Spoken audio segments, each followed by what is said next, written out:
नमस्कार दोस्तों। जैसा कि कल हमने बात की थी कि हम अब आगे साइंस पे बात करेंगे जो कि एडोलसेंट के लिए है। बेसिकली जो मेरा आज ही के टॉपिक है ये है 13 टीन से एज जो होती है, 13 से लेके 18 19 तक की एज होती है।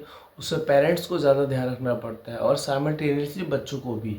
तो ये जो चीज़ होती है ये एक चेंजेस पीरियड होता है बच्चों का, जिसमें उनके बॉडी के अंदर बहुत सारे चेंजेस आते हैं जिनको हम ग्लैंड्स बोलते हैं ना, ग्रंथियाँ बोलते हैं। अलग अलग तरह के चेंजेस आते हैं, मूड स्विंग्स आते हैं, पढ़ाई को लेके होता है, स्ट्रेस को लेके होता है ना। बहुत सारी चीज़ें ऐसी होती है। तो हम अगर आज बात करते हैं तो अंतःस्रावी तंत्र की बात करते हैं, जो एंडोक्राइनल सिस्टम होता है। एंडोक्राइनल सिस्टम होता है जिसके अंदर आप खुद भी जानते हैं कि जब बॉडी जब होती है तो बॉडी को जो रिक्वायरमेंट होती है बॉडी अपने आप से करती है। वो नर्वस सिस्टम उसको करवाता है। भूख लगी है तो खाना खाएगा, प्यास लगी है तो पानी पिएगा, है ना। अगर उसको और भी कुछ भी चीज़ की बॉडी मूवमेंट में खुजली आ रही है तो वो अपने आप ही, उसको सोचना नहीं पड़ेगा, वो खुजली करेगा अपने आप यहाँ पे। तो ये कुछ मूवमेंट्स ऐसे होते हैं जो अपने आप ही होते हैं। लेकिन कुछ ग्लैंड्स होती है जो कंट्रोल करती है बॉडी के इंटरनली पार्ट को, जो हमें विजिबल नहीं होते हैं लेकिन काफ़ी टाइम के बाद में विजिबल होते हैं। जब जब जब 13 से लेकर 19 की एज, मतलब ये मानो आप 7 सालों में आप विजुअलाइज या एनालाइज नहीं कर पाओगे। उस टाइम पीरियड के अंदर पेरेंट्स से और बच्चों से मैं एक ही गुजारिश करूँगा कि अपनी ग्लैंड्स जो है उसको एकदम ओके रखें। उन ग्लैंड्स जो है वो बहुत ही लिमिटेड ग्लैंड्स होती है वैसे, लेकिन हार्मोन्स बहुत ज़्यादा होते हैं। नॉर्मली अगर हम बात करते हैं ना, तो अगर हम जैसे ब्रीदिंग करते हैं तो ब्रीदिंग अपने आप होती है ना। बॉडी मूवमेंट अपने आप होता है। अब हमने एक अच्छा सा खाना देख लिया, ठीक है, थोड़े बहुत भूख लगी है हमें, और खाने के बाद में हमें लगा कि यार ये अच्छा सा फूड है, अपने आप ही मुंह के अंदर पानी आना शुरू हो गया है, ये हो गई सलाइवा। तो ये क्या हुई? सलाइवरी ग्लैंड, है ना। सलाइवरी ग्लैंड ने क्या सीक्रेट किया? Saliva. Saliva was what? Hormone. तो ये हार्मोन है। ये हार्मोन क्या है? ये कोई ट्यूब के थ्रू नहीं आ रहा है, ये डक्टलेस होती है। जो भी ग्लैंड्स होती है वो डक्टलेस होती है, इनमें कभी भी ट्यूब्स नहीं होती है। तो ये अपने आप ही सीक्रेट करती है और सीधा बॉडी के ब्लड सीक्रेशन में ही आता है ये। तो इसमें मैं कुछ ग्लैंड्स के आपको नाम बताऊंगा। जैसे सबसे ऊपर ही ऊपर अगर पार्ट पे अपन बात करते हैं, बॉडी पार्ट में ऊपर से लेते हैं हम, ऊपर से नीचे जाते हैं, तो यहाँ पे पीछे जो पार्ट होता है यहाँ पे पिट्यूटरी ग्लैंड होती है, जिसको हम पीयूष ग्रंथि बोलते हैं हिंदी में। और ये जो होती है ये मास्टर ऑफ ऑल ग्लैंड्स होती है, क्योंकि यही सारी जो हार्मोन्स होते हैं ग्लैंड से, उसका सीक्रेशन में प्लस माइनस क्या करना है, कैसे करना है, तो ये इसी से ही ये मास्टर होती है। ये मास्टरपीस ग्लैंड है जो हमारे दिमाग के अंदर होती है, जिसको अपन बोलते हैं ना कि ये छोटा मगध है, मत मारा कर। तो ये पिट्यूटरी ग्लैंड होती है एक्चुअली यहाँ पे, and that means medulla oblongata भी यहीं पे होता है। ये साइंस है, मेरे ख्याल से आपको समझ आए नहीं आए, लेकिन हाँ आपके बच्चों को ज़रूर समझ में आएगी ये चीज़ें। तो इन चीज़ों का थोड़ा सा ध्यान रखना है। अब हम बात करते हैं अगली ग्लैंड्स पे, जो शायद मेरे ख्याल से आपको बहुत ज़्यादा समझ में आ जाएगी। ग्लैंड्स वैसे कुछ नहीं होती है। ग्लैंड्स क्या होती है? सेल्स होते हैं, छोटी छोटी कोशिकाएं, उनका बना हुआ एक पार्ट होता है जिनको हम ग्लैंड्स बोलते हैं। वो ग्लैंड्स अपनी जगह पे ही रहती है। कभी ग्लैंड्स को अपने को हटवाना भी पड़ता है अगर कोई ग्लैंड खराब हो जाती है तो। जैसे पैनक्रियाज होता है, पैनक्रियाज एक ग्लैंड है जो अपने पेट में अपने डाइजेशन को प्रॉपर रेगुलेट करती है ना। उसके चक्कर में इंसुलिन का हो जाता है।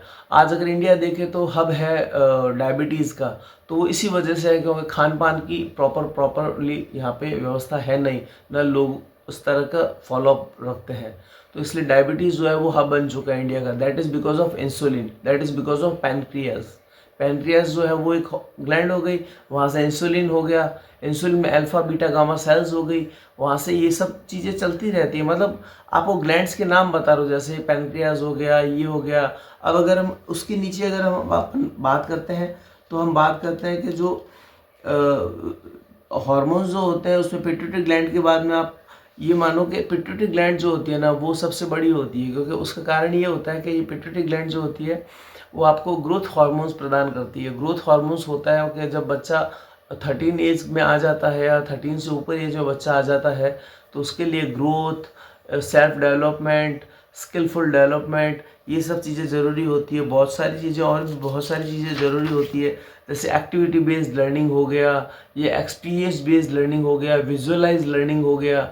ये सारी चीज़ें जो होती है पिट्यूटरी ग्लैंड करती है, जो ग्रोथ हार्मोन को रिलीज़ करती है, और ग्रोथ हार्मोन जो होता है वो टीएसएच को स्टिमुलेट करता है। टीएसएच है थायराइड स्टिमुलेटिंग हार्मोन।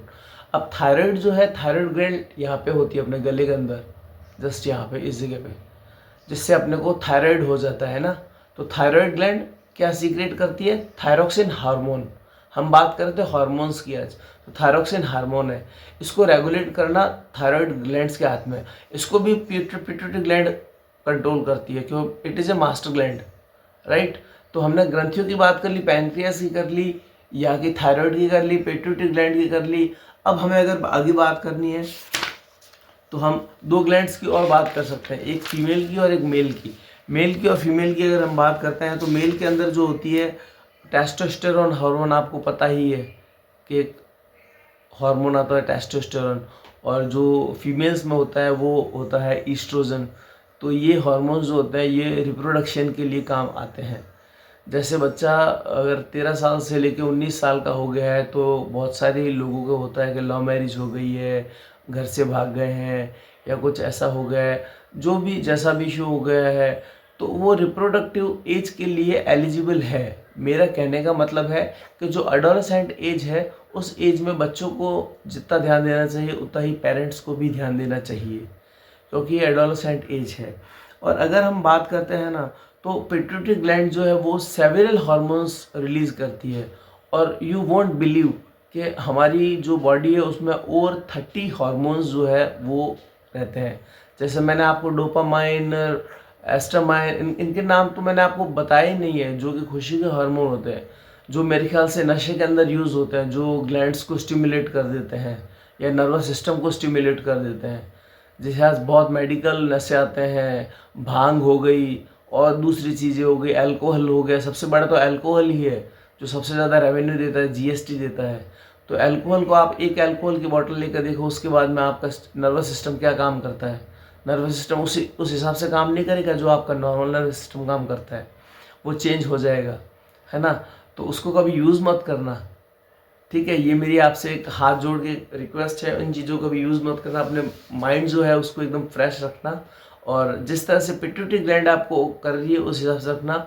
और जो ग्लैंड्स मैंने बताई है आपको, male, female, thyroid gland, of course this pancreas gland जो हमारी इंसुलिन को कंट्रोल करती है, ग्रोथ हार्मोन को कंट्रोल करती है, वो पिट्यूटरी ग्लैंड हो गई, जो थायराइड स्टिमुलेटिंग हार्मोन को भी करती है। नटशेल में मैं आपको यही एक बात कहना चाहूँगा कि जो चीज़ें होती है ये पेरेंट्स के हाथ में होती है।